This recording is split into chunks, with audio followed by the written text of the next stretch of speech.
what makes your homeowner's policy so important? Well, mostly it is usually the single largest investment a homeowner has. Often this is protected by a homeowner policy that is paid through your mortgage, and you don't think a lot about it because you say, "Oh, I pay it through my mortgage," when in fact it should be a very thought about process and a thought about policy to make sure you have the correct one. Ultimately, you don't want to have any surprises happen. So if I understand what's going to happen in the event of a loss, how my policy handles it, everything's great.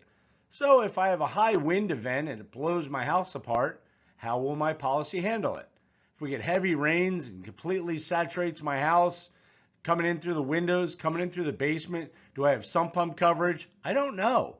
But I do know that I would like to find out if my basement flooded from heavy rain, does my homeowner insurance policy cover me? Do I need an endorsement for that? Most likely you do. Out west, wildfires are the big thing. We see it in the news.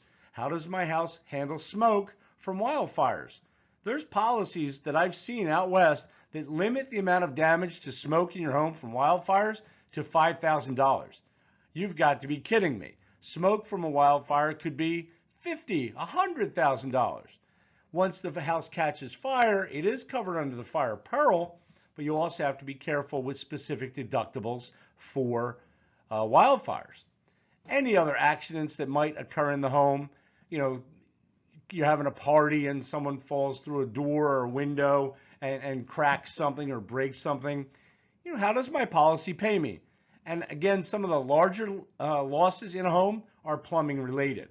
Certainly, if you have damage or plumbing damage to a drain line that needs to be accessed.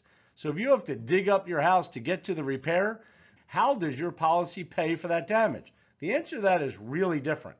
There's some policies out there today that are very restrictive as far as access goes. State Farm's new policy is extremely restrictive compared to traditional policies. But I'd like to know, and I'd like you to ask your agent how your policy would respond to these specific incidents.